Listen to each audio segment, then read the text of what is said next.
Well, good morning, everyone, and welcome into the Steven Singer Studios. I'm Marc Farzetta here with the Farzy Show. So much Farzy Show to get to you today. We have my good friend Joe Santoliquito joining us. You know him mostly from Philly Voice and phillyvoice.com.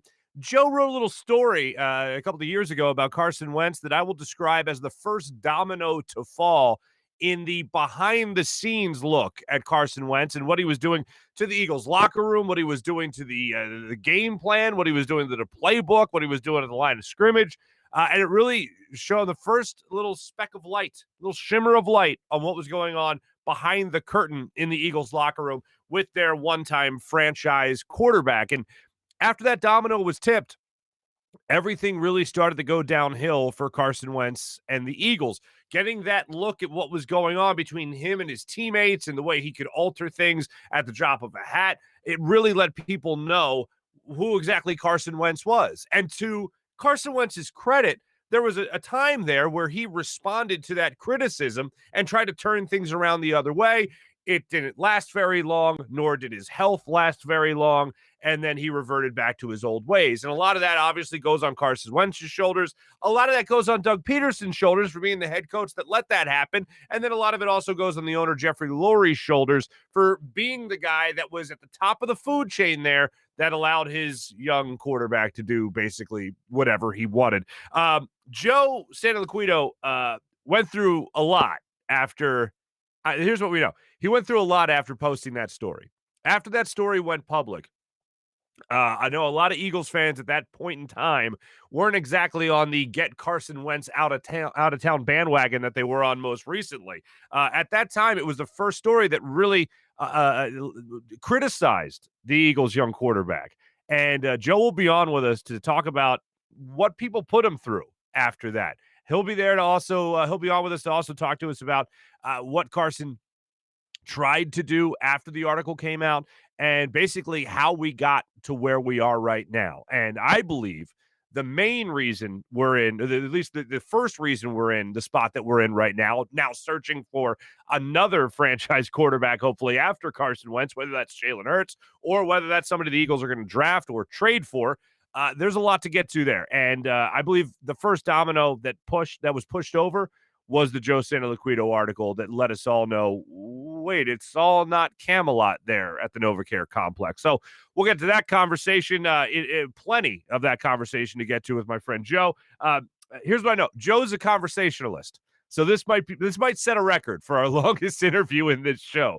If it does, we will be sure to give you some extra time on the back end here with plenty of morning rush conversation, as we'll get to you a little bit later, all the things you need to know before you settle in for your work day. I know that there's a report. There's going to be snow coming, a little bit more snow. Shouldn't be all that impactful, but a little bit more snow nonetheless, to just give you that heads up. So we'll get to that a little bit later. But morning rush we'll get to.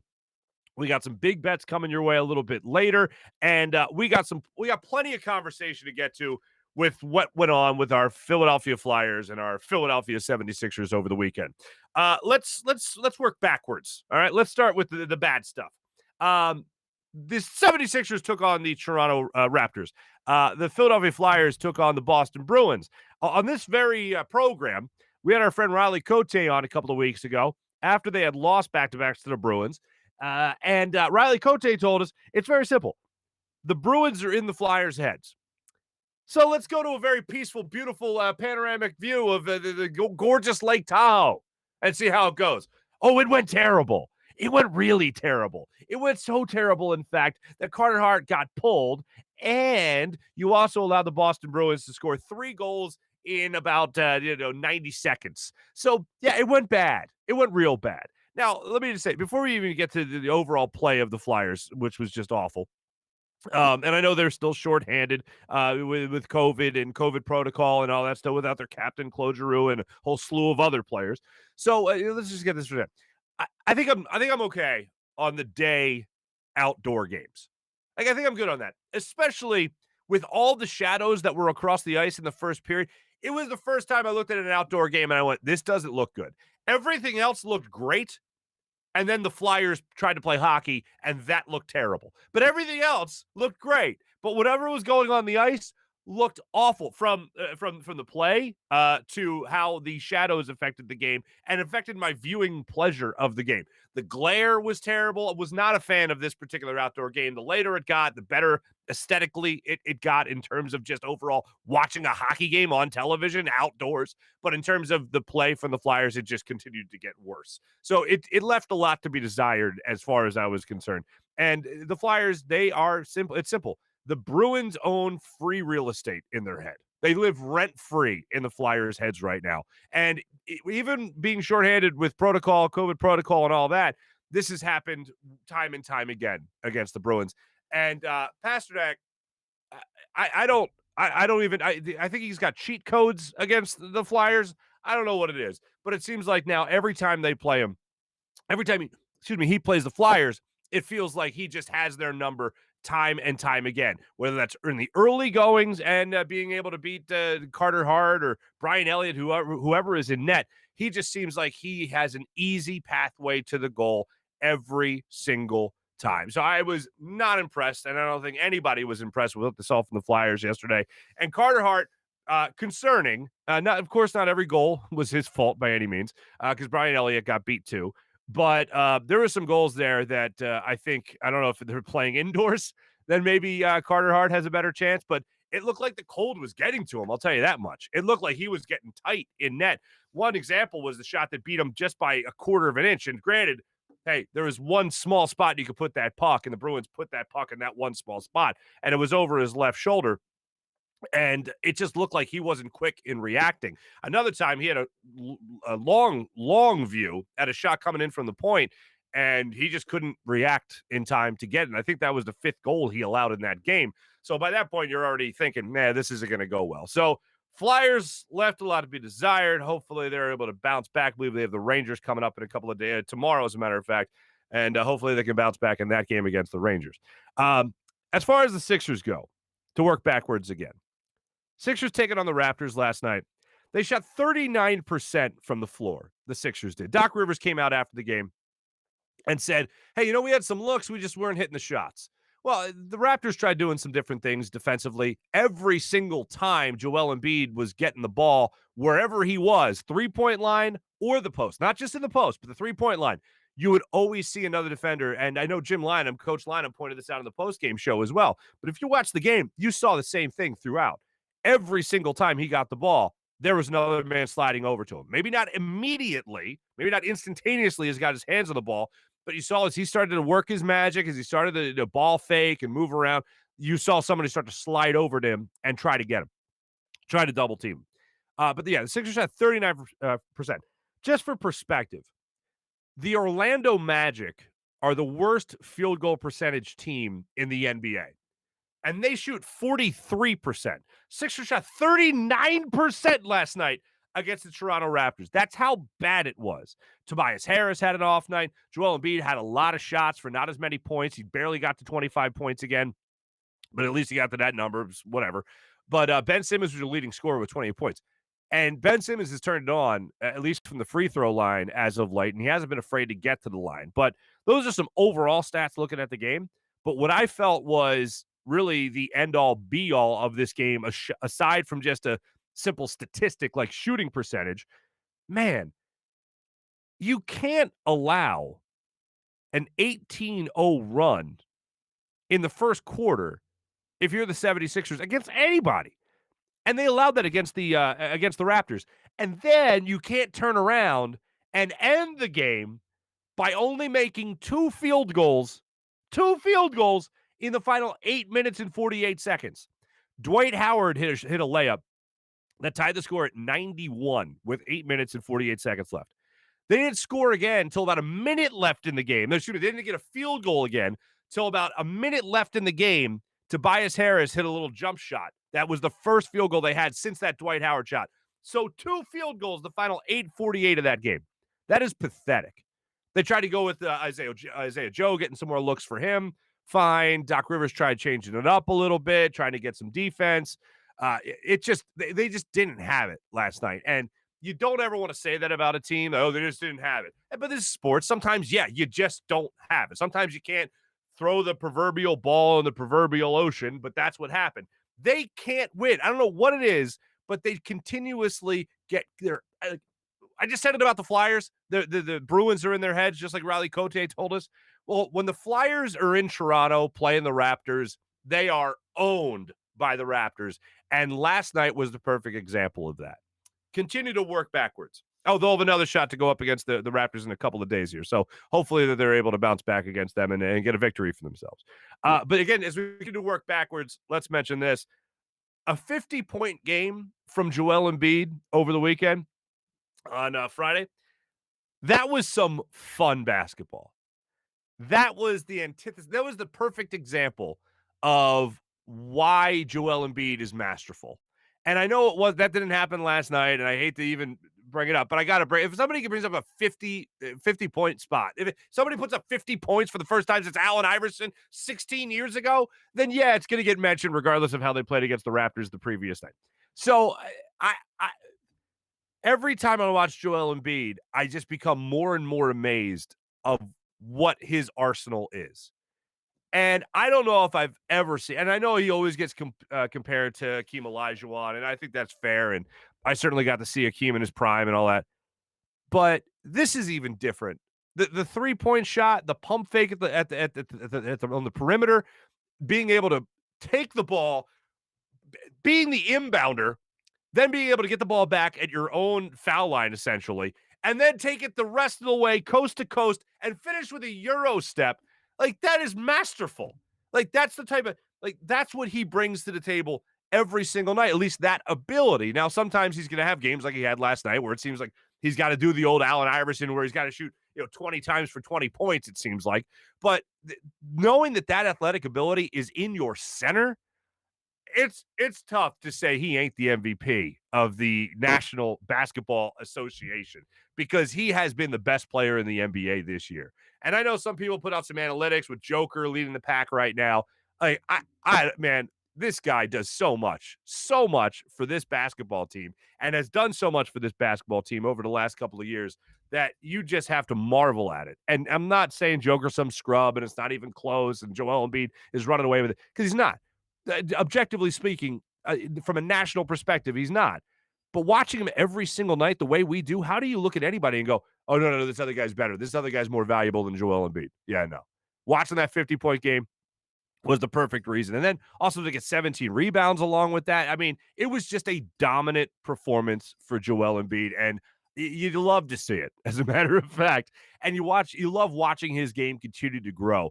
Now, last night, again, against the Raptors, disappointing. Hopefully they're able to put it together again. And also the fact that they didn't have they didn't have Kyle Lowry playing in that game. He continues to nurse an injury. I thought that would be a game the Sixers were able to finally win in Toronto, and it just wasn't in the cards. It was disappointing last night, but it was a good start to the weekend, at least with watching Joel Embiid go off the way he did Friday night with a 50-point game. That was at least the fun part of the weekend. Everything else kind of sucked, but hope you guys had a better weekend outside of the world of sports after a great start that we had with Joel Embiid's game. Coming up, we're going to get to my good friend Joe Santoliquito, Philly Voice, phillyvoice.com, as well as a whole slew of other publications.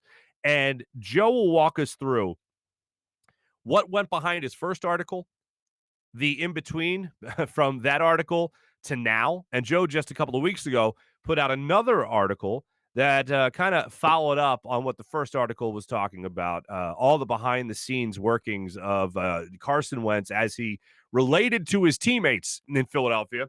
And we kind of put a capstone on all of it. And now it's a matter of, I know we were talking about how did we get here? Now it's a matter of where are we going?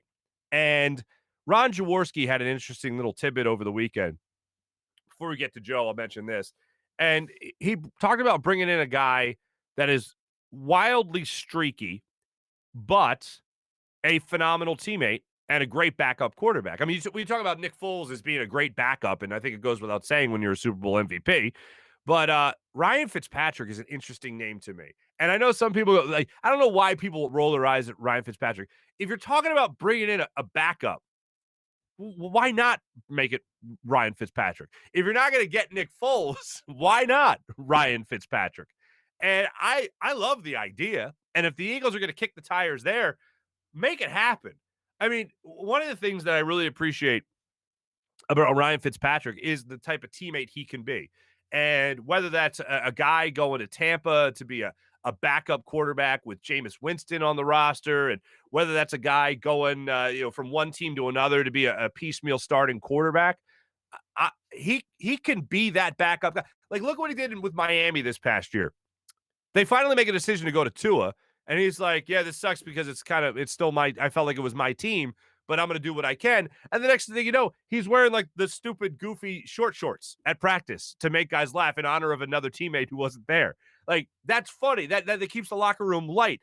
In light of your starting job being taken away, he's still having fun with everybody. And that lightens the mood. There's no competition anymore. There's no venom in a competition anymore. He's just trying to help the team as best he can. I want that guy behind Jalen Hurts. If it comes down to it, I have no issue whatsoever. I'm not going to go ahead and start a campaign for the guy, but I saw a lot of people like poo-pooing it, and I was thinking, that's actually a decent deal. And by the way, the Eagles, and we got in this last week a little bit, the Eagles, they have Jalen Hurts. That's their quarterback right now. You know who their other quarterback is? Nobody. They got nobody under contract for next year, for this coming season, I should say. So they're going to bring in a quarterback. Now, whether or not that's going to be a quarterback to be a legit competitor to Jalen Hurts as a starting quarterback is the question. Whether they draft a quarterback, which they probably will later. I still don't see them drafting a quarterback early in the draft, like at 6, for instance, but they're going to draft somebody. I think they're going to draft a quarterback, and they're definitely going to bring in a veteran. So we know that they're going to add quote unquote competition, but I don't know if that's really going to be a threat to Jalen Hurts. And yes, it was good to see Jalen Hurts already out there working out, working on his form, working on his footwork. And I know it's almost cliche nowadays, but it just feels like if you don't post pictures of yourself working out or video of yourself working out in the offseason, then are you even doing it? I will say this, it gives you the warm and fuzzies, and how could it not? If you're just a football fan, if you're an Eagles fan, don't you want to know that the second your franchise quarterback, quote unquote, with Carson Wentz, the second he's gone and he's all smiling and posted pictures of smiling or pictures of being released of him smiling now that he's a member of the Indianapolis Colts, it feels good to at least know the guy that's supposed to be filling in that spot, the guy that right now is your starting quarterback in Jalen Hurts. It feels good to at least know that he's out there working on his game. And he's already made plans to work out with his wide receivers later, within the next month or so. That's nice. That's a good feeling, at least. So I'll take that for what it's worth. All right, let's get to our friend Joe. But before we do that, I want to tell you about my friend Steven Singer of Steven Singer Jewelers, right at the other corner of 8th and Walnut, or at IHateStevenSinger.com. Here's what you're getting with Steven. Every time he likes me to say this, it's the God's honest truth. He likes to consider himself to be like Walmart and Tiffany's. If they had a baby, that would be Steven Singer, because you're getting great value with a great product. That's what Steven Singer is guaranteeing his customers every single time you trust him with your jewelry. So you go to the other corner of 8th and Walnut, you go to IHateStevenSinger.com, and you're getting the perfect price from real jewelry experts. Use the appointment scheduler at IHateStevenSinger.com, and go ahead after that, show up at your appointment. They open the door for you. You walk in, plenty of space for you because they don't overbook. They want to adhere to all CDC guidelines right now, as they've been doing throughout the entire pandemic. Real jewelry experts walk you through whatever you want to see, and they take phenomenal care of you. They don't rush you. They don't make you feel pressure. No. You don't even have to go in there worrying about bargaining for what perfect price you're going to pay, because you're getting the perfect price every single time. That's what Steven Singer guarantees each and every one of his customers at Steven Singer Jewelers. So head to the other corner of 8th and Walnut, or go to IHateStevenSinger.com. Without further ado, to let us know how we got to where we are right now and where we will possibly be going post Carson Wentz, the man that tipped the first domino, Joe Santoliquito, joins us.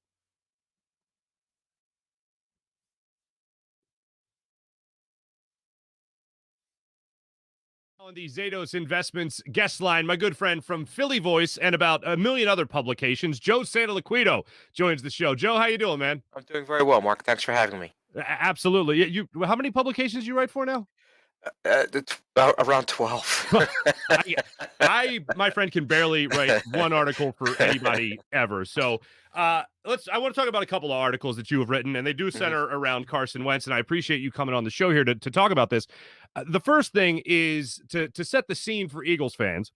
Nick Foles in 2018 had just taken over for Carson Wentz again at the end of Mhm, the year due to injury. He mhm, wins 3 games at the end of the year, wins a playoff game, then goes to New Orleans. They lose a playoff game as a pass from Nick Foles went right through the hands of Alshon Jeffrey, and their hopes of a Super Bowl repeat were then over.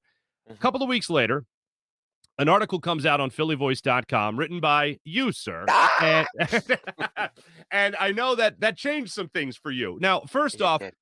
we're in a much different world now since that Mhm, article shed yeah, light on how Carson Wentz was in the locker room. mhm. Uh, did you ever think when you put that article out there that it would end this way with Carson Wentz eventually being traded?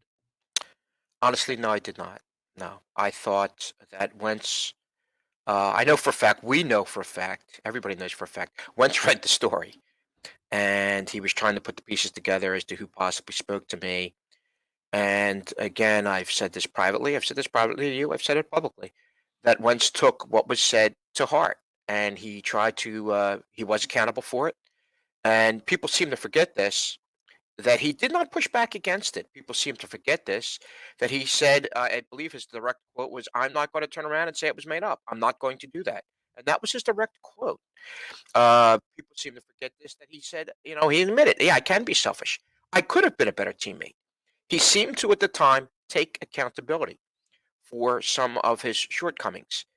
He pushed back against other things that we know now were also true in the story. I believe there was pushback against him and him running over. I believe the term I used was bullying Mike Groh. He pushed back against that, but we've since found out there was there was a lot of truth behind that as well. And I thought there was going to be some change. And for a short period of time, there was. For a time, there was accountability. For a time, he was accessible to his teammates. For a time, he was approachable. A very big key word there, too. He's approachable. And he's there. There seemed to be the Eagles are very big. I think the term they used, a great collaboration. They're very big in collaborating. And for a time there, it seemed to be going in that direction, going into the 2019 season. This is something that's very interesting. And again, there's still the people that call me and say that I made it up, and I made this up, and I made that up. Well, um, here's a couple things. First off, you know, and I know, Mark, if I so-called made it up, why have there been numerous stories, Right. basically saying the same damn thing I said? Tim Again, great. McManus, I remember. Yeah, Yeah. Tim McManus, if I just to interject for 1 second, because I want to highlight this. Tim McManus wrote a piece for ESPN.com. Mhm. Jeff McClain wrote a piece for Inquirer.com. Then Jeff came out with another piece more recently than that. And then you had a second follow up story just a couple of weeks ago Yeah. before Carson Great. Wentz was eventually traded. So this is something that has been well documented, something that Carson Wentz, as you pointed out, acknowledged and said, you know what, maybe I can be a better teammate.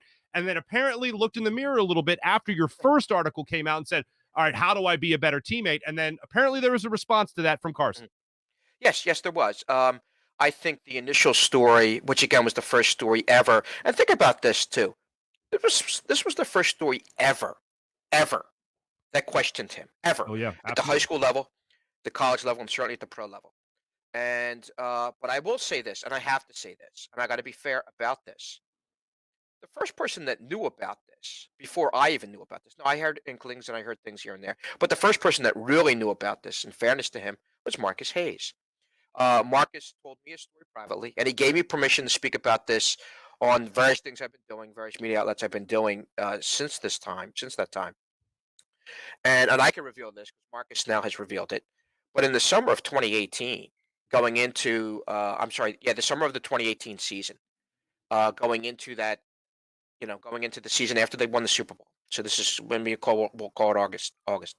And the Inquirer had a meeting among their sports department staff.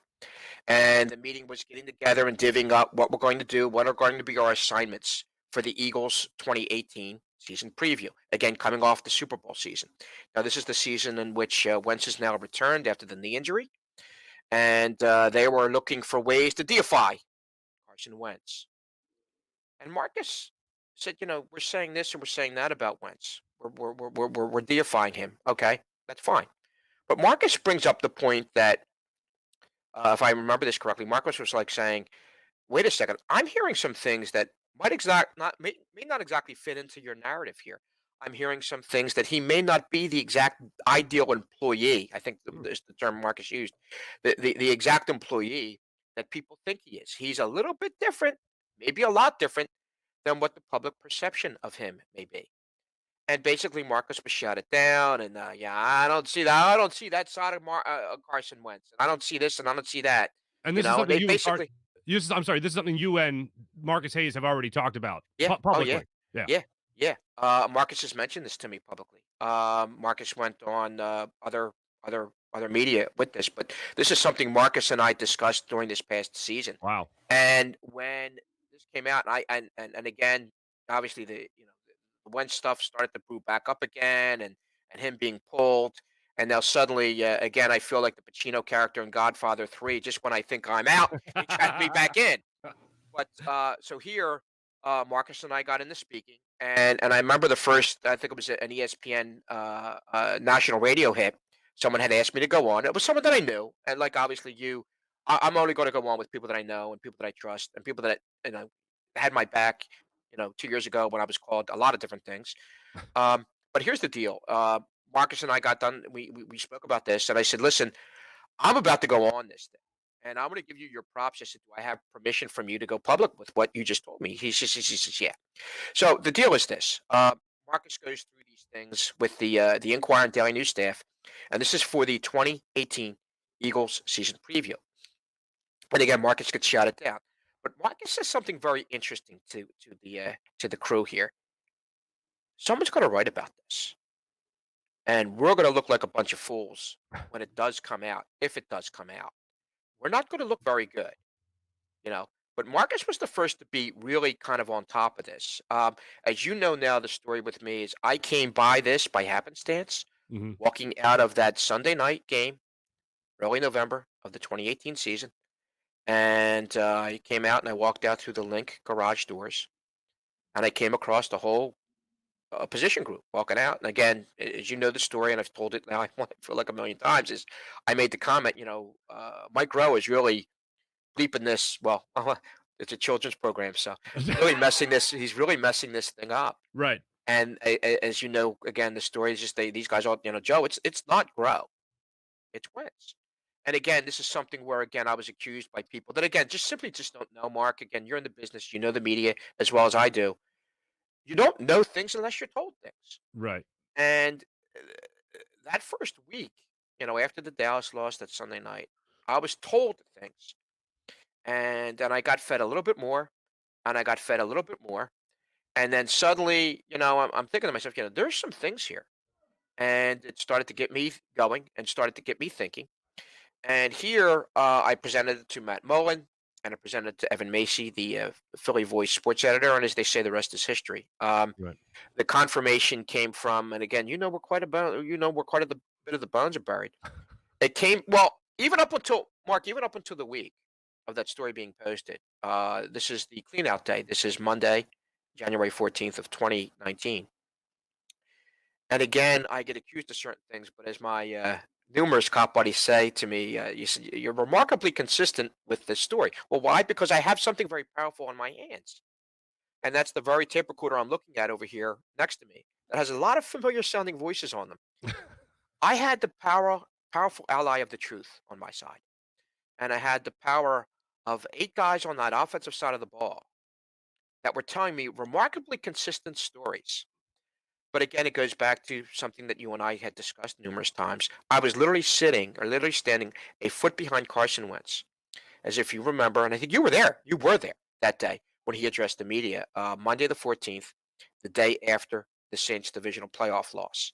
Couple of steps away from his own Yeah, locker. Yeah. yeah, exactly. And I think you and I might have almost been standing next to each other. And Evan Macy comes up to me and says, he basically kind of went and whispers, "Where's this thing with Wentz stand?" Because again, they know that I've been working on it. I said, "Really, nowhere. I have 8 guys complaining about their teammate, but I have no outside substantiation." And that night, I get a call from someone pretty important, and basically substantiates everything. And what I thought was going to be a 10 or 15-minute phone call lasts for 2.5 hours. And then this same individual got me in touch with a very, very substantial individual that has intimate knowledge of Carson Wentz, I'll say. And this is someone someone pretty high up, we'll say. I'm sorry, Joe. Rewind for about 10 seconds there because we lost your mic a little bit. And I just want to make sure it doesn't get lost in the clouds. You have a 2.5-hour phone conversation with somebody that's pretty close to Carson Wentz back in 2019 following them getting bounced out of the playoffs against the Saints. And what had happened here was someone else turned around to me and said, and basically confirmed this again and confirmed things. And then the third part of this is, listen, we got the green light. We pounded away. I wrote it, and I remember sending it to someone actually, as again, I've told you numerous times, that story was actually in the NovaCare complex. I'm dumb, but I'm not that dumb. Where this thing was sent, it was sent to someone's personal email address, and it was sent to 4 others. And if someone turned around and said, no, you can't go with this. And what I simply did was, would I be wrong if I wrote this? Would this part be wrong if I wrote this? Would that part be wrong if I wrote this? Where does this thing stand? And that Friday, that was Friday, I believe, Friday the 18th, Friday the 18th of January of Super Bowl week, I get a call on a block line. And well, a familiar sounding voice says, the bleep's true, leave my name to bleep out of it. Click. I remember calling up Matt Mullen and Evan Macy and just says, I think we're gold here. Right. And lo and behold, we ran with it. No, I'm sorry. The Super Bowl came the following week. And we ran with it. That was Monday morning, January 21st, 2019. And as they say, the rest is history. I knew I had the truth on my side. What I found very interesting again is because it was me that broke it, I became the story. And I'll admit to you, I didn't exactly handle the tsunami of attention very well. What triggered me, Mark, was that morning when I started to get, it's one thing calling me this and calling me that. You know me as well as anyone. I'll be the first one to laugh at myself. There's a lot to laugh at. Look, I'm looking at myself and it's tough to keep a straight face, right? So there's a lot to laugh at. And I should have enjoyed it. Now I'm enjoying it far more for obvious reasons than I did when it was occurring. But when things started to cross a line with me, I got incredibly defensive. And when I started to get death threats and my mailbox got smashed and I got the dog poop in my mailbox and different dog things poop in your mailbox. Yeah, you know that. I told you that. My mailbox I know, got but smashed. my audience might not. Yeah. Oh yeah. And it got out of it got out of hand. Where a little bit. How dare you question the great golden child Carson Wentz? Yeah. And that's and I see it and I understand it. I didn't think it would reach that extreme, but obviously it did. Police were involved. Matter of fact, they caught some of the people. I think it's the most unfortunate or most expensive, we'll say, direct messages that I think certain individuals in the Delaware Valley area ever put out there, and it led to some stickiness. And they did catch some of the people you just said. Yeah, they did. They Wow. did. Yeah. Wow. So, and I've done my thing and chugged along and kept the lid on things and just tried to do my thing. Well, but anytime real Wentz quick, would be brought up, I'd be brought in. Right, of course. I will say this: I remember reading the story, and of course, I was talking to you about it. We were on that very morning. Yeah, you knew it was cooking. You knew it was cooking. I let you know it was cooking. And we had some conversations, and people knew that you and I are friends, and they're like, "Oh, you're just defending your boy." When I was like, "No, this is a problem. If nobody is telling this young quarterback no, if this quarterback is allowed to rule the roost without any coaching, without responding to coaching and I remember the line you said, having the bat phone to Jeffrey Lurie's having the line office, to the bat phone. Having the line to the bat phone. I was like, that's a problem. And then they said, oh, he's just your friend. And I'm like, no, I've also been the subject of one of your stories. I know how meticulous you are when you're covering something. Like the lengths you even had just to do a story on me some years ago. I was like, and I always knew how meticulous you were, but I never knew it was that extent until I was a subject. And then I'm like, man, if that's what he did for me, what's he doing for the quarterback of the Philadelphia Eagles? So I know you do your homework, you do your due diligence, but this is what I want to ask you, because to fast forward now to where we are today, to go back to sort of the first question I asked you, I was concerned about the quarterback of the Philadelphia Eagles not being a great teammate, because this was supposed to be the guy for the foreseeable future. This ended up being a guy that the Eagles traded up to the second overall pick to get, and now he's gone for maybe a first rounder and a third round pick.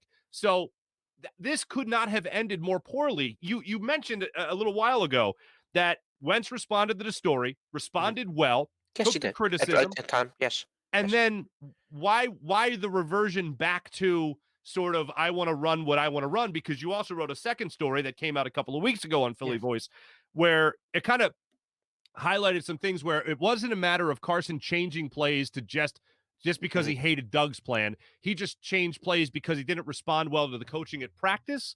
Was that it? Was that why he wasn't as good as he should have been? Can you go into detail about that No, a little bit? I think here something very drastically happened to him after that knee injury, and everybody pretty much, well, at least the people that I spoke to pretty much agree, and people that have far more football knowledge than I do also agree that you're a quarterback and you're looking up and you're seeing the field, you're seeing things out there, and he had that kind of confidence. He had that confidence in himself. He had that confidence in the offensive line.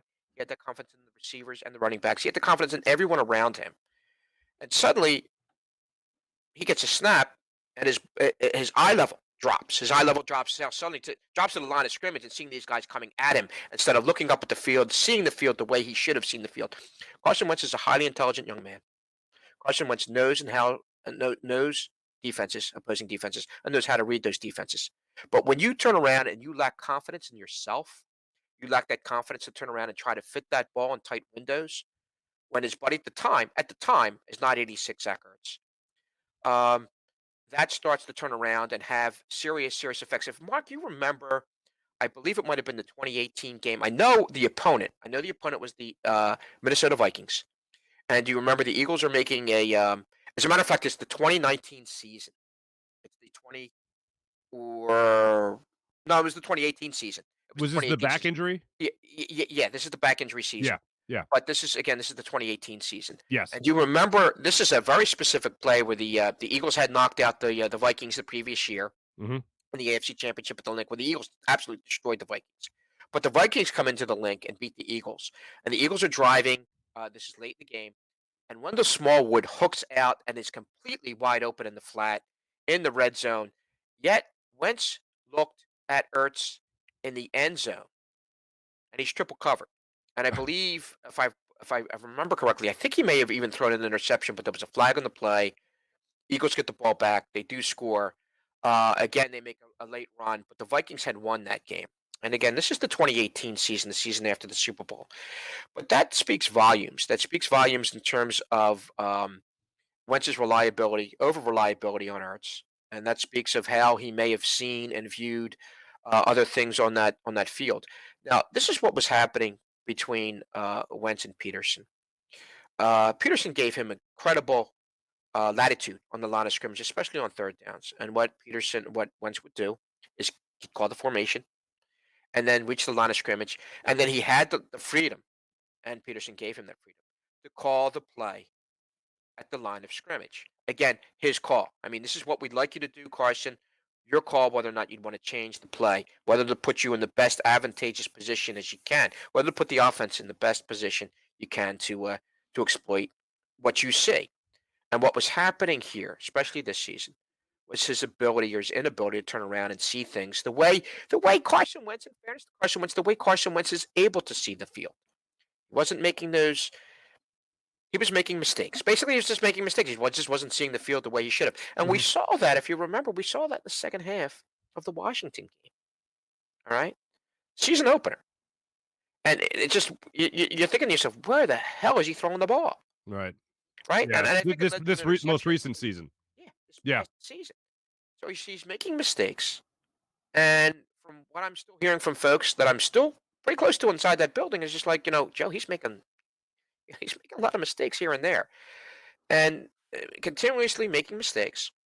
And Peterson starts to pull in those reins, and starts pulling in those reins a little bit tighter, and a little bit tighter.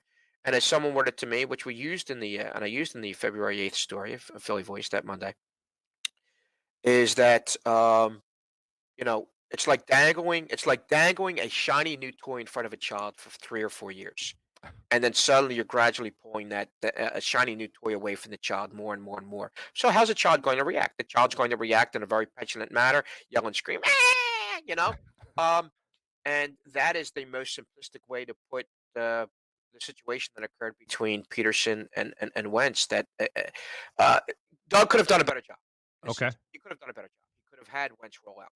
He could have turned around, knowing Wentz's confidence was beginning to wane further and further and further, and knowing that Wentz's mechanics were all over the place. Psychologically, he was all over the place, and his eyes, more importantly, were all over the place. Peterson could have started knowing this, this is where Doug is accountable. Doug has to be accountable. Knowing this, start Wentz off with stuff that's easy on first and second down. Get away from those 5 and 7 step drops on first Yeah. and second down. Those Get layup him, throws. Get yeah, some layup yeah, throws yeah, going. exactly. Get it going. Get his confidence going, and start getting and finding that rhythm and getting him into that rhythm. And then again, uh, pulling the reins in on that third down and that freedom on the third down to make those changes at the line of scrimmage, um, and working again that great collaborative system that Lurie and the Eagles brag so much about, and get that working again. Um, that never got off the ground, and then this spinning out of control, where again, for as much as Peterson got blamed for some things, and obviously I think Wentz blamed Peterson, as we know now, with a lot of things. Again, that's where Peterson could have handled this far better than he did.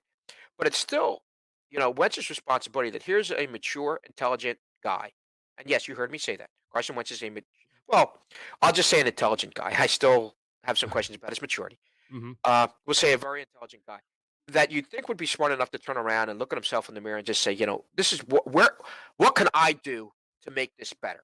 What can I do to make this a better situation? Now I know Adam Schefter's come out with this recent thing, which by the way, Jeff McClain had a month ago in terms of Wentz and Peterson not speaking to each other. Right. And I don't know if it was 8 or 10 weeks, but I believe everything that Jeff McClain said in the story, it was a great story. It was a very well detailed story. The only difference in McClain's story as to what I personally found out was yes, Wentz was changing the plays, and because he had the freedom to change the plays, But he wasn't doing it doing it. maliciously. He wasn't Yeah, like the he hell was with not Doug. doing Right. it on purpose to turn around to spite Doug Peterson. And Mm. what's more is the information that I got came from people that don't even like Carson Wentz. These are current and former Eagles that turned around and said to me straight up, you wouldn't see that. And these are two people that don't even know each other. Well, they know Right. of each other. But these are two Right. people that told me in two separate occasions, Mark, you would not see that in a million years. Carson Wentz is a lot of things. But one thing Carson Wentz is not is a guy that's going to turn around and go renegade in the sense that I'm going to turn around and change these plays to spite Doug Peterson. No, Okay. I'm going to continue to change these plays because this is what I think I see. And obviously, we found out he didn't see them. Joe, a couple more for you. When you look at Carson Wentz now, obviously as a member of the Indianapolis Colts, Mhm. what do you see? Do you see a guy that's going to be a franchise quarterback there, or do you see a guy that's still going to be very much a work in progress? I still say this and I maintain this. He's not going to be, well, I was going to say Tom Brady. No one's going to be Tom Brady. He's not going to be Aaron Rodgers. He's not going to be Patrick Mahomes. But I still say the great equivalent to Carson Wentz is Matt Stafford. He could possibly be Matt Stafford. And I still think Matt Stafford is a quality winning quarterback in this league. And I think Carson Wentz could possibly be that if he gets out of his own way. Now, here are his issues going to Indianapolis.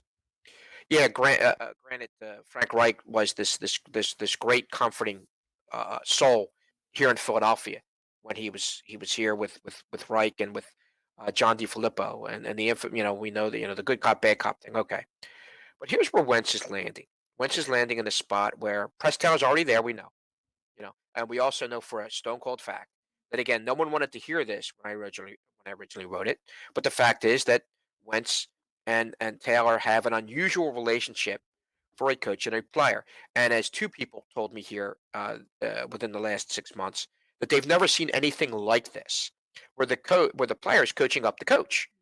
In terms of the relationship that Press Taylor had with Carson Wentz. Right. The other situation that Wentz is falling into is that Mike Groh is the receivers coach in Indianapolis. So here's the situation: if I'm Frank Reich, I'm grabbing Carson Wentz, I'm grabbing Press Taylor, and I'm grabbing Mike Grau, and we're all sitting in a conference room at the Indianapolis Colts practice facility. And the four of them are going to sit down and we're going to hash this out. We're going to air what's the Seinfeld thing, the Festivus, Yeah. the Airing of grievances. airing of grievances, and we're going to get it all out. We're going to get on the same I page. got a lot of problems with you people. Yeah, and here's the other situation that Wentz is going to be faced with, and it's a stone cold fact again. I know some people with other teams in the league.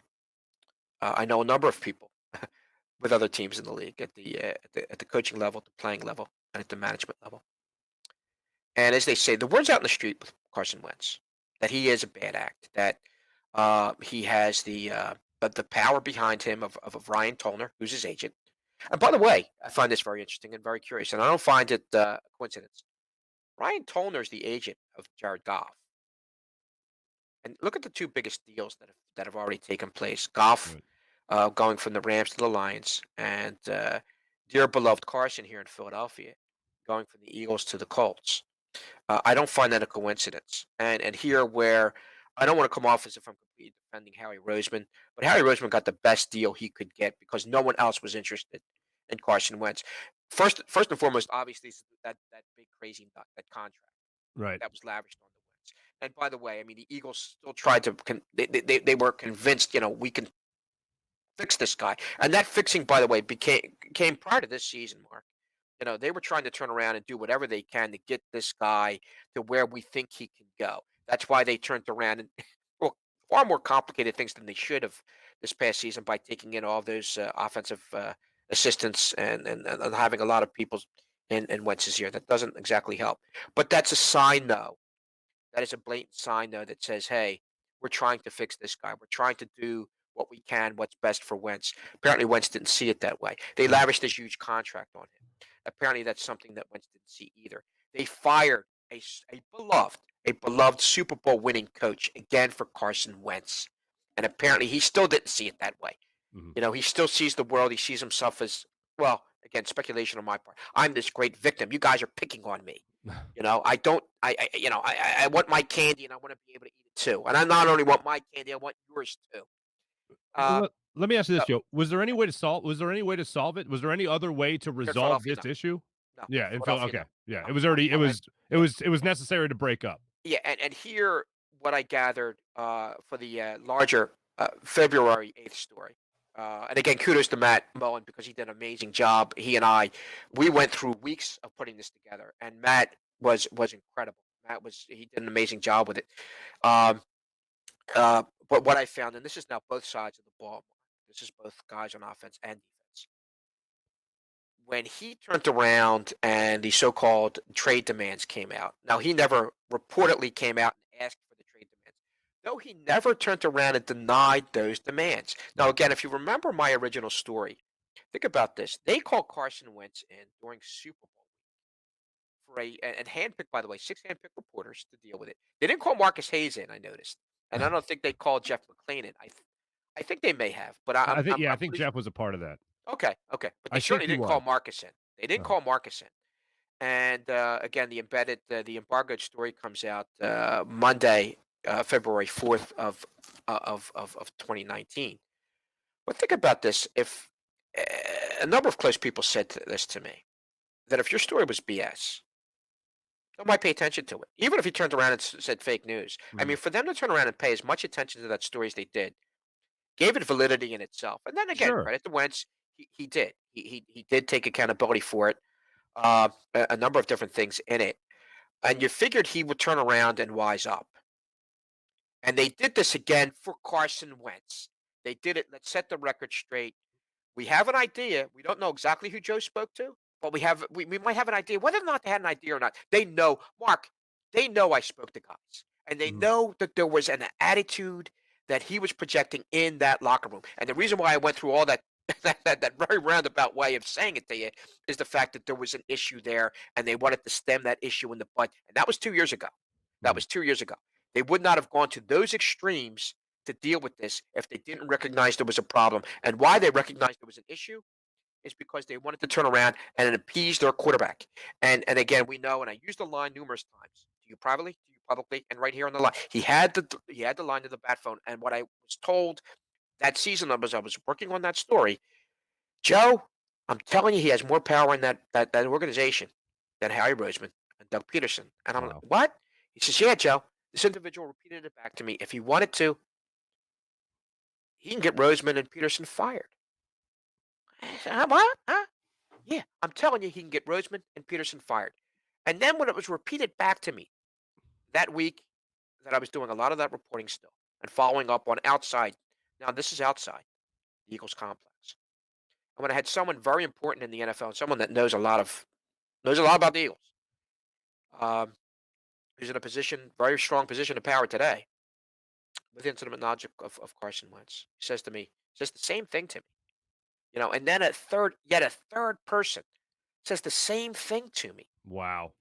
That says something. That says So why you're on wouldn't something. he? My question for that would be, then why wouldn't he? If he really wanted to make this, well, I guess he didn't want to make this his home anymore. But I know a lot of Eagles fans, if he was going to stop at if Carson Wentz was going to stop at Doug Peterson, why didn't he just go for Howie Roseman too? I know a lot of Eagles fans will think that if Carson had that power, man, you already got Doug out. Why not Howie? Well, it reached a point in time, I think, with Roseman that Roseman had a stronger ally in Jeffrey Lurie. Okay, so Than their relationship Roseman. got stronger than Wentz and Lurie. Yeah, and I think it had been there all along. And I think Okay. it came to a point in time where Roseman said, Jeff, and again, I'm speculating. I've been trying, you've been trying, we've both been trying to Right. get this guy on board. And these are the obstacles that we've had to hurdle to make this easier. Again, Wow. lavishing the contract on him. By the way, after an injury, calling him in. Let's deal with this little brush fire here. This little guy that's written this little story. That 2 years later, what are we doing? We're still talking about it. Okay. And again, real quick here, a quick aside. You were in media and I'm in media, Mark. A story lasts a shelf life maybe a week, at the most. And we're still talking about this tale. Okay? Well, it altered the course of a franchise by highlighting the shortcomings of a young quarterback that felt he had a lot of power, did in fact have that power, tried to respond, and then unfortunately ended up reverting back to his ways because the damage was done. And here's the other validity, and the hammer, the last hammer, the last nail in the coffin, so to speak. They were willing to take a $33.8 million hit Oof. to get rid of him. And why? Because no one else wanted him. Right. And why? Because guys in this league talk to one another. They know the score. And why? Because there's certain elements to the Bears and certain people in that Bears locker room themselves that just, listen, do we really want this guy? And why? Because you have right here in Indianapolis that talks to Bauer and just says, listen, he was willing to work with me. We had our issues, but let's see where we can go with this. They took Taylor in to kind of, we'll just say, ease the landing, make the landing far more smoother. And again, they're going to have to still turn around and deal with him and his attitude. Mhm. And I think, and I like to think again, this is the last chance, Botel, for Carson Wentz. This Sure. is the last shot that he has now. I don't know if he's going to last any more than 3 or 4 more years in the league. And the reason why I say that is, again, we know he's injury prone. Mhm. I think he suffers from another major injury. I don't wish that on Carson Wentz. I don't wish that on anyone. But I will say this. But you're talking about somebody who's injury prone, so I understand what you're saying. We are.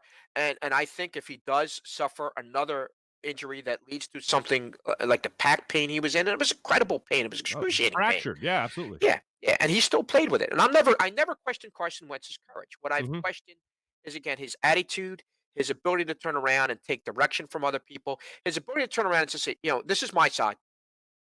What do you have to say to me? And let's work together. And it hasn't exactly been that way in Philadelphia, and that's why he's not in Philadelphia anymore. It's a major reason why he's not in Philadelphia anymore. But think about all these things that have happened and all these obstacles that were made, that were put away, that were put aside to make it easier for Wentz, and he still wanted out. And again, that bothered guys in this locker room, and there was no way in hell he'd have to climb the Himalayas to turn around and get back in the good graces of a good many guys in that locker room. The Eagles did the right thing. They might not have liked the end result of it, but the Eagles did the right thing in terms of moving forward. Because here's the other bottom line. It's not a very good football team. And even if Wentz did come back, he would have been turning around and running for his life. So it helps Carson Wentz. It helps the Eagles. It helps the Indianapolis Colts. And here we are moving forward with Jalen Hurts. Joe, last thing on Carson Wentz here. Going to Indianapolis now, I remember you saying that around the time of the first story that Mhm. you hope that Carson read this, responded to it, and he Yeah, did, yeah, he and then did. he was good, and Yes, then for he a time, was yeah. for a time. Then he reverted back to the ways that he's in now. Now that Mhm. he's in Indianapolis, is this someone that you wish well? Is this something that you look at Carson Wentz and not, I don't want to say the term root as a media member, but like, is he a guy that you're rooting for to kind of get it right in Indianapolis? Yeah, actually, I do. I do. I hope so. I mean, there's people that I know there personally. One very personally, who's going to play a very, very, very, very major role with Carson Wentz's success. Um, and I hope the best for him. I hope the best for the Colts. I'll put my reporter's hat aside and be a human being here for a second. I hold no animosity towards Carson Wentz. I mean, that's something that I was Mm, accused of when all this went down. Um, and I actually wanted to sit down and actually have a one-on-one discussion with him. mhm. But I'm too. I suppose maybe I was too threatened. I was too threatening. And I look at myself in the mirror. I'm the last threatening individual on the planet. You know, and I wasn't given that. Um, uh, I think he'll have initial success there, his first year there, but he's proven, and Mark, we both know this by during the time he's been in Philadelphia, that he constantly gets in his own way, Mhm. and he's going to have to really do some growing up and get his head out of his butt, because that's what's led to the situation here. Right. Again, he's starting over. He's not going to be dealing with the scrutiny in Indianapolis that he has here in Philadelphia. Um, and also, what kind of gets me is what I wrote about in January 2019. And I've said this to you privately, and I've said it to you publicly. Mark, other people knew, Right. and they didn't do anything. And that's not to besmirch. By no means is it going to besmirch someone like a Marcus Hayes, because if you remember Marcus's initial piece after my piece was, I mean, he criticized me, and I deserved quite a bit of that in terms of I could have done a better job than I did. But I knew Did I you was have? right. Well, I yeah, knew I was right. you were right. I knew you were right, and I know that, like I said earlier, I know the depths that you go into. Do you have any regret about the first story? Is there something you would By have no means. changed? By no means. No. No. No, no, no. But in Uh, terms of, you just said that there were some things you could have done better. I Were wish you? I could. I wish I personally wish, and I'm not going to put it on any edit. It's just completely on me. Mhm. Here's the whole situation. I'm thinking if these guys are talking to me, they're talking to other people, and we're sitting on a bombshell here, and we got to move with this bombshell. And when I got that last confirmation, you know, the blank's true. Leave my name the blank out of it. When I got that last confirmation, to me that was gold. That was good. Uh-huh. Um, the gist of the story, and I congratulated Jeff McClain when Jeff came out with his very very incisive, very detail oriented piece. But if you look at Jeff's story, it was basically my story. Mhm. 2 years later, again, kudos to Jeff, far more detailed. And I remember texting Jeff, great job with this, and he deserves the great job. I sent it to him privately again. I sent it to him publicly. I retweeted the story. He did a fantastic job with this. And Jeff, to his credit, Jeff texted me back and just said, you peeled away the first layers. And I'm okay with that. I'm Mhm. okay with being the first and peeling away the first layers to a story that had been sitting there and to something there that a lot of people really knew. And for a time there, looked the other way. And Mhm. now, obviously, we know the truth now. But I had something again very powerful in my favor, and that is knowing the truth and having the truth. Mhm. Well, Joe, I'll say this. One thing you said at about the middle of this interview was, what do you think Carson Wentz can be out there? If he could be Matthew Stafford, Yeah, then I think me and the rest of Philadelphia are going to be looking for a couple first round picks that yeah. Matthew Stafford was able to get to the Detroit Lions, along with another franchise quarterback in Jared Goff. Yeah. So, Here's another real yeah, quick aside too is we sure. have here, and I'm going to challenge the Philadelphia fan base, the Philadelphia Eagles fan base. Oh You boy. know, well, Carson Wentz is no longer an Eagle, and you have people that are turned around, and now you're dealing with factions, which well, maybe could lead to an interesting column. Well, Maybe an we've been interesting column divided. under a familiar byline. Well, Um, we've but been but divided here, before. yeah, yeah. But here you have a faction here of the fan base that's just, oh, hey, Eagles, this and that. Now, are you Carson Wentz fans? Or are you Eagles fans? And that's an interesting question that a lot of people have to seriously pose to themselves. The Eagles are not going to be very good for a while. at least 2 years. Kind of feels like that, yeah. Yeah. I hear good things about Nick Sirianni. I hear he's a great guy. He's a go-getter. He's a good communicator. Um, but I also hear on the other side of it, and I've gone public with this, is that some people in the league say he might have been 2 or 3 years away from doing this. You know, so we'll see where it goes. He's a little He's not too exactly, green. yeah, and he's not exactly going to be dealing with what Doug Peterson walked into. Doug Peterson walked into a great offensive line. You had Lane Johnson, who was still, far closer to his prime. Brandon Brooks. They were easily the best right side of any offensive line in football. He was dealing with a Jason Kelsey that doesn't have 3 years of wear and tear on him. Mm. Sayamalo, who was getting ready to turn around. I believe the left guard that year was Wisniewski. And then you still had someone that was closer to his prime in Jason Peters. Now, obviously, Jason Peters is shot. There was issues with Wisniewski that I still can't fathom. I think. Well, actually, I can fathom. I'm not going to go into any detail openly about it. But you have Salamalu, who's a competent guy, still at left guard. You have Mailata, who's going to step in, and it seems like he's serviceable at left tackle. But you have an aging Lane Johnson on the right side. Brandon Brooks coming off now he has the 2 Achilles, and I believe it's a shoulder injury. Mm-hmm. And you have again an older, still very undersized, but still incredibly gutsy Jason Kelsey as your center. This is a team still with a lot of holes, far more holes on the defensive side than they do the offensive side. And we still don't know anything about Jalen Hurts. I mean, he's shown flashes of being a guy that's capable of winning. His attitude is incredible. Yeah, they seem to love him in the locker room already. Yeah, and exactly. And you blatantly see that. And we saw that again and how they played for Nick Foles. So again, I know there was a lot of personal attacks on me, personally and professionally, in terms of how things were. But you could see it and blatantly see it in terms of how the team played under Foles and how they played and how they responded to Foles as opposed to how they played and responded under Wentz. It's blatant to see. And people still have issues and refuse to see it. But again, I was arm in arm with a very, very powerful ally, and that's the ally of the truth. Sure. Joe Santoliquido, can't thank you enough. PhillyVoice.com, as well as a whole slew of other publications. Where else can you write? I know you said 12 other places. Where's the next best stuff to get you? Ring TV, ringtv.com. I'm the president of the Boxing Writers Association of America, Inside Lacrosse. All over the place. Yeah, some various highbrow publications that real quick story, I got kicked out of one of the main offices up in New York because they didn't think I wrote for them. And this is a highbrow, high-end magazine that they were I thought I looked good. I thought I was dressed by my standards, dressed very, very well. But as it was explained to me, this is hey pal, this is a major publication here. And Joe, were you wearing a shirt with buttons?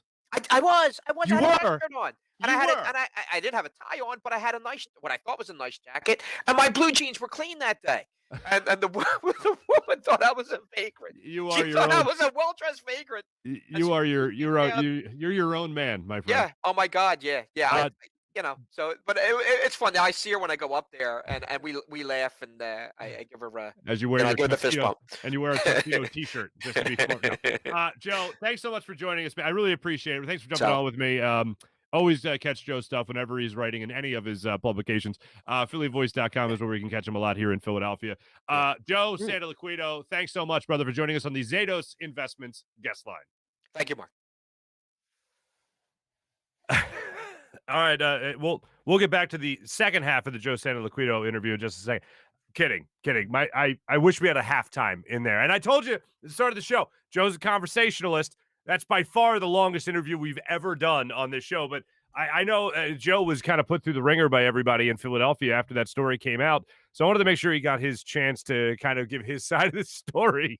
And it's funny how much more believable all that stuff is when, you saw the results weren't there on the football field for Carson. Earlier, obviously, in his career, they were. So people were willing to push that aside and say, Joe's making this all up. This is all BS. As I said, I know the lengths he goes to do an interview. I know what it's like to be a subject in his story. He vets everybody. He puts everybody else through the proverbial ringer as well, so that he knows what he's writing is factual. So I appreciate him coming on and give us a little backstory to all of it. And when you do think back, that was the first domino to fall in peeling back the curtain of what was going on at the NovaCare complex and also at Lincoln Financial Field with the Philadelphia Eagles. And by the way, the play that he did reference with Carson Wentz, he did not throw an interception. It was thrown out of bounds, but he did throw into triple coverage, really quadruple coverage, late in the game against the Minnesota Vikings. And Wendell Smallwood was wide open. Now, who are you going to throw to, Zach Ertz or Wendell Smallwood? Zach Ertz. But if Zach Ertz is double covered, maybe you still try to allow him to make a play. But 4 Vikings, 4 purple jerseys standing around one guy? No, I'm not throwing in the middle of that. And Wendell Smallwood was wide open in the middle of the field. So, yeah, that would be an example of kind of zeroing in on Zach Ertz as he did. But just for clarity, it did not end up in an interception. We're going to get to all the stuff we always get to. I know we're going to go a little bit longer than normal today, but hey, come on. And another person would say, hey, you know what? That's the show. It's an hour. See you later. No. We still got work to do, folks. We still got things to deliver on. For instance, we got our morning rush we're going to get to, our social media check-in. But right now, I do want to tell you about the great people at DraftKings. And, man, when we get to big bets in a second, I'm on a roll. Here you go.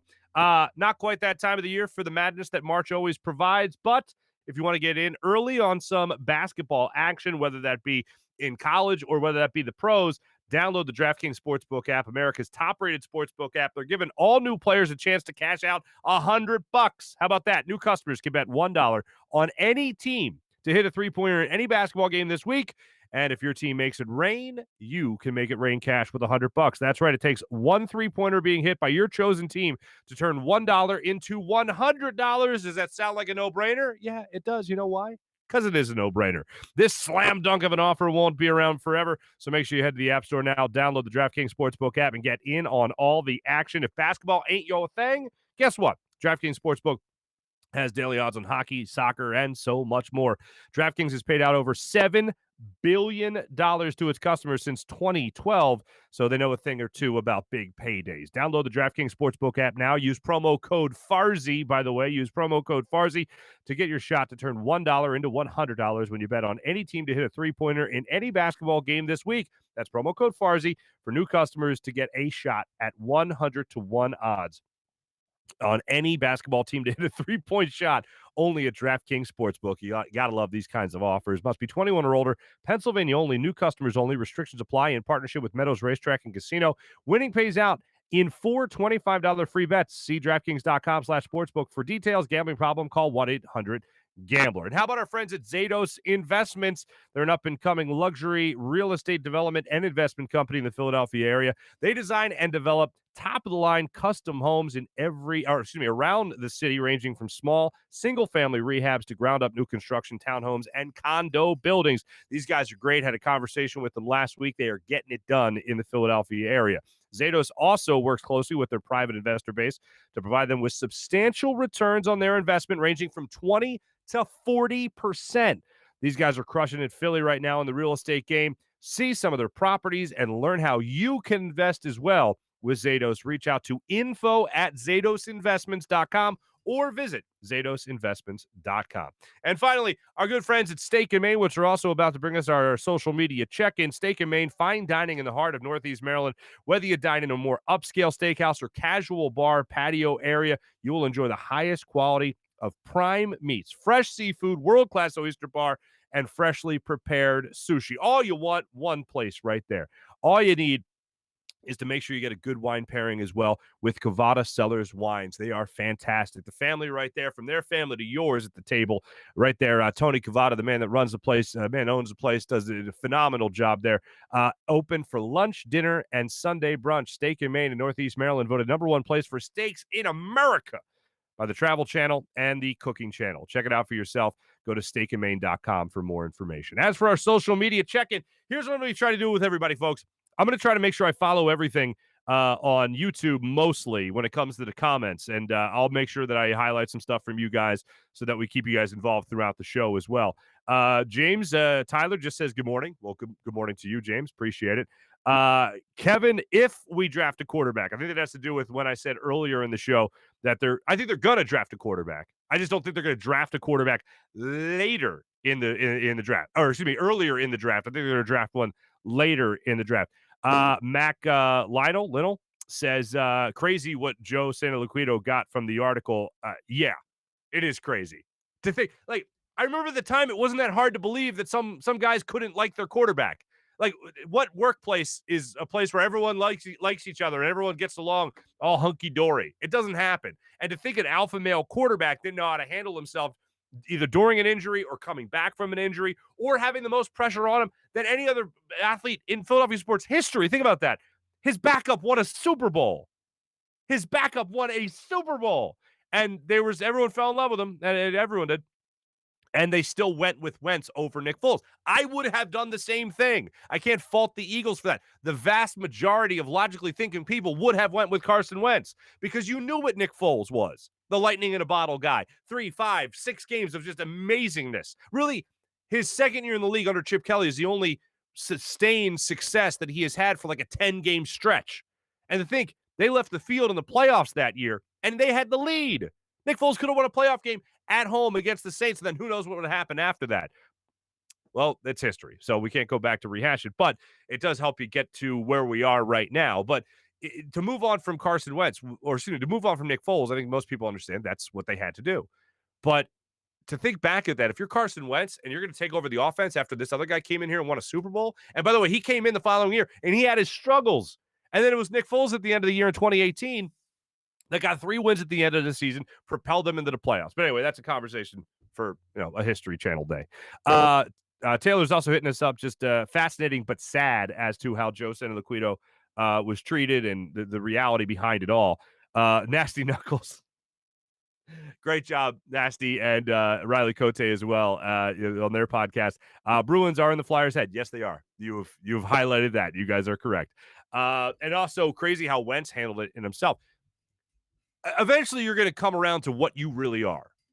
And we can all try to be open-minded. And if someone's criticizing you, you should be open-minded. Okay, you know what? I didn't think about it like that. My objective was not to alienate people. My objective was to be inclusive. So let me try to be inclusive. Let me try to go out of my way, acknowledge that some of this stuff is true. And even if it's not my intent, this was how it was perceived. And he looked in the mirror. I give him a lot of credit for that. But that mirror started to get a little foggy. And it was really hard for him to kind of find the problem in that mirror from that standpoint. So that's unfortunate. Eventually, you're going to revert back to what you really are. And when you give him that much slack, when you give him that much leeway in an offense or in a locker room, it's hard to corral it back. And that's eventually what happened here in Philadelphia, which is why the breakup needed to happen and did happen. But yeah, it is crazy. And that's our social media check-in brought to you by our good friends at Steak in Maine.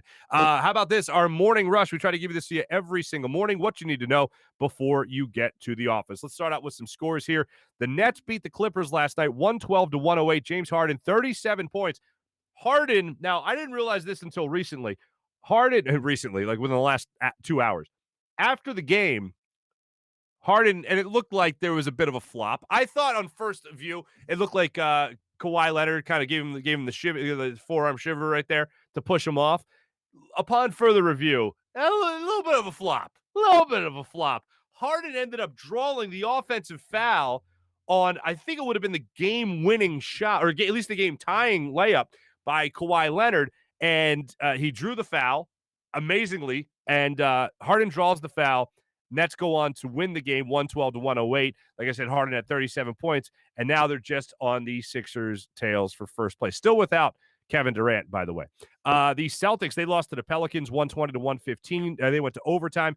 Jason Tatum had 2 gorgeous shots at the end of regulation. One to tie it on a driving little floater there. The other was a great step-back jumper as well. But the Pelicans ended up winning that game. Pelicans went on from the midway point, I think, of the third quarter to about the midway point of the fourth quarter. The Pelicans went on a 46-19 run. That's insane. So the Pelicans beat the Celtics. Big night, obviously, in the Eastern Conference. And we mentioned the Sixers. We talked a lot about the Sixers earlier in the show as well. This was a wild story. 2 more for you here in the Morning Rush. Deion Sanders at Jackson State. I believe they win their first game. So Deion Sanders gets a win. That's cool. Then after the game, in his press conference, says, yeah, this is great, but somebody stole my stuff. And it's like, what? Well, I'm sorry, what? Somebody went into Deion Sanders' coach's office and stole stuff out of his personal duffel bag, credit cards, everything. And Deion Sanders was like, well, thank God I didn't have my necklace in there. Well, that's worth a pretty penny. And then there was some confusion. People thought that there was a miscommunication. Apparently, a female assistant coach saw this person rooting around in Deion Sanders' office, taking his stuff. I guess she didn't want to apprehend the person. And I guess she got security or told somebody else. They ended up finding the guy because it was all on tape, and they ended up getting all Deion Sanders stuff back. So good for prime time. But then Deion Sanders was accused of kind of embellishing the story that his stuff wasn't stolen. It was rather misplaced. And then in social media, he went out and said, no. Make no mistake, no miscommunication. My stuff got stolen, but I got all my stuff back because we were able to find the person that took it. Fortunately, one of my assistants was there, saw it, notified the proper people. They found the guy that stole everything, and they got all his stuff back. So prime time is not without. We did mention a couple of things here that were a little bit rough. And I will end the show on a good note. And it's probably, other than Joel Embiid's 50-point performance, it's the other best thing that happened in Philadelphia sports over the weekend. We're going to end the show with that. So we'll get to that in just a second. But right now, I do want to tell you, oh, by the way, the Morning Rush brought to you by friends at Sky Motor Cars. Check out skymotorcars.com. Big bets segment. I don't like to brag, folks, but I do like to acknowledge greatness. I thank you. I'm 8-1 now in my last 9 games. 8-1. I told you to ride the Cavs right there in terms of how terrible they are. Denver was going into that game -9 Friday night. And they ended up covering that very well. So I was able to win that bet. Thank you, Cleveland, for being terrible at basketball. Nuggets end up covering that with no problem whatsoever. They win big in that one. So that was that moved me to 8-1 in my last 9 games. Here's the game I like tonight. I believe it's an 8-10 tip-off. Bulls-Rockets. Bulls go into this game at +1. And I just like the Bulls winning that game outright. If I feel like they're going to win that game outright, I think they can win that game by more than 1. So I'm going to take the Bulls over the Rockets tonight. Rockets obviously struggling mightily. So I'm going to take the Bulls tonight at +1 going off against the Rockets. So I'll take advantage of that game. I leave you with this, folks. Before I say goodbye, there was Joel Embiid's great game. The DraftKings Sportsbook brings us our big bet segment. There was this other little tidbit from the weekend. The guy that I think stole the show, or the mascot at least, the being that stole the show in Lake Tahoe. Let's get to our man Gritty. Just enjoy about 20 seconds of Gritty snowboarding.